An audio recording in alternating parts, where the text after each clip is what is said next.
for you her know what I own mean? good. Yeah. I have so many thoughts about this. I'm really excited to just like drop my wisdom here. But you said you were going into the manosphere. Yes. What is this? I have no idea what You know this what the is. manosphere No, is? I have no idea. Okay, so they call themselves red-pilled, but I correct them and say black-pilled because a lot of them are very cynical, and it's just there's no point to enter a relationship. The legal system is fucked, so marriage is pointless. All women are whores, so you're better off just sleeping with random women because you don't have to deal with the headache of maintaining the relationship. It's just woman hating essentially, and it's like a bunch of men that have either been hurt, traumatized, or are fearful of the feminine, so what they do is just kind of like cast it out entirely. Shame. Yeah. I have a lot of compassion for that, actually. I feel that it is a really difficult time to be a man. There's a lot of shame and blame being put on men by a lot of women. And I just think that it's really important to acknowledge that men are victims of the same culture that women are victims of in completely different ways. And just dropping a note here, like I can just feel the loneliness and the fear that's like coming from that collective. And anyways, let's talk about the dark feminine though. Yeah, let's get into it. Which is what I like to call, like, as you were saying, like, wow, there's so much power for women in their sexuality, as well as in their intuitive capability, as well as in their emotional range.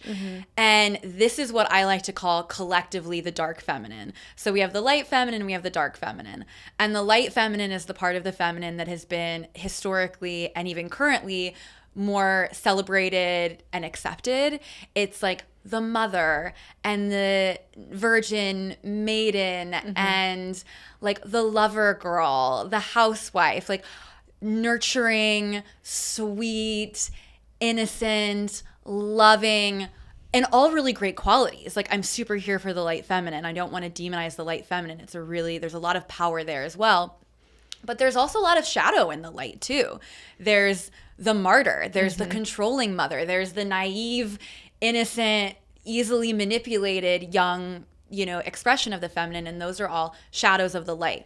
So you have the light and the dark, and then you have shadow or distortion. And there's this misconception that the light is the only place that God exists, or that there is divinity, or like that's the divine feminine.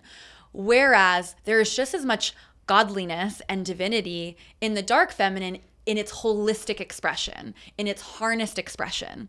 There's also shadow of the dark feminine, which is what we often see portrayed more than the like holistic dark feminine. So you have the seductress who's like manipulating men, tearing families apart. You have the like witch intuitive that's like, creating mayhem in Disney movies. You have the emotionally chaotic woman that like can't control how she's impacting a space, how she's impacting a room, how she's impacting others with her emotions, right? But you also have like these really holistic expressions of the dark feminine, the woman who is seducing her man into his heart, right? You have the intuitive who is like using herbs and plants to like heal herself and her family and others. You have the emotional female who is deeply able to like read what's going on for a person and in the room and use her heartbreak, use her grief, use whatever like crazy chaotic energy is happening inside her to alchemize it and create art, right? So to me, it's like this energy, especially sexual energy, is very powerful. And, most things that are powerful have a capacity to be dangerous, for sure. Money is very similar. Money can be used to create war and like, greed, or it can be used to like literally save lives. And it's a very similar energy with sexuality. It's neutral, but we don't create safety around our sexuality by shutting it down, turning it off, pretending like it's not there, having someone else deal with it. We create safety by mastery, by actually creating safe and sacred spaces to fully explore these parts of ourselves from a curious and intentional perspective. So how would you go about instructing like a younger woman and I'm going to stick with women here for a second, a younger woman to navigate her sexual experiences, let's say she's inexperienced, 18, 19, 20 years old. How do you do that in alignment to where you're not making reckless decisions? Because you mentioned distortion, and I think that's a really powerful word, because a lot of examples that will be used when it comes to criticizing female sexuality or our ability to make good decisions in that field is, and you see it a lot, and it's, to me, it's obvious, like I can kind of see like the pattern going back to when they're like a little girl, but the woman that chases the bad boy, right? Or the woman that stays in the abusive relationship and she's almost addicted to like the polarizing chemicals of fight, flight, freeze, and then makeup sex, right? Yep. And they'll say like, well, the makeup sex is so good, but they've done studies on this. And while some women will respond well to chaos, like it actually ups their arousal, universally pleasure goes down. So even for like about 10 to 20% of women, stress will increase arousal, 80% goes down. But for all women, pleasure goes down. And there's this, it's just like, it's almost like, to me, it's a self-worth thing. It's a nervous system thing. Like you recognize, your nervous system recognizes what is your homeostasis, and that might be like a chaotic, dark man. So why is it so many women go after the bad boy that they know is not good for long-term intimacy, that isn't going to take care of their needs, that isn't prioritizing their safety? Like, how do you help navigate that exploration period of a young woman? Yeah. I would say holistically, the path is shadow work. However, this is a very nuanced space, right? Like it's not, this is like a collective piece. It's not just like women are the problem or like this specific pattern. And I came from like a very similar path. Like for me, grew up in the Midwest, religious environment, very conservative environment, great place to grow up in many ways. However, there were lots of, again, fear and shame-based education around sexuality, around pleasure, around my body. And so as I, came into puberty, I also knew that what I was here, it just wasn't landing for me completely. I didn't feel like I was getting the whole truth in regards to sexuality, which was true. I wasn't getting a truly honest sex education. I wasn't getting a pleasure-based sexual education. And so I decided to like find out for myself. And I really had like several chapters where I was exploring my sexuality incredibly liberally.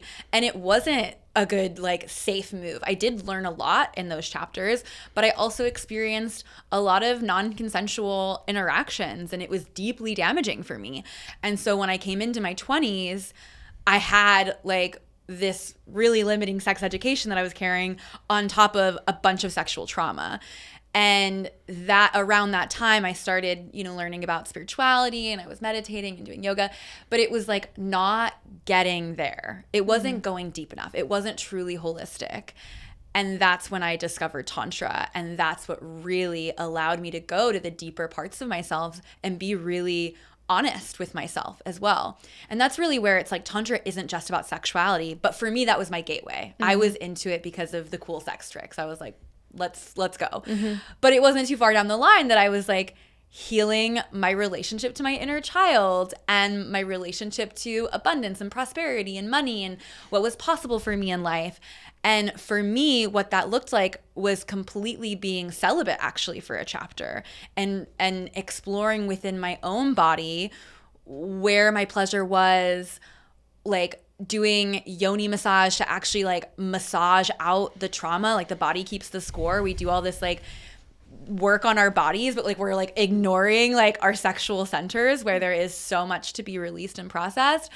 And then being really intentional from there about the spaces and the types of people that I connected with, and also empowering my intuition. Like once you, again, like reclaim more of those dark feminine energies, including your intuition, you start to get a sense of like, oh, I'm in this pattern with these dangerous men because I'm reliving my fatherhood wound, or I'm addicted to the drama. And is there a healthier way for me to get that like rush in my body than like, engaging with a toxic person? And I'm not like I don't have like the full scientific background on this, but the feelings that we get when we're really angry, like that like heightened sense is very similar to like the heightened sense of excitement and joy.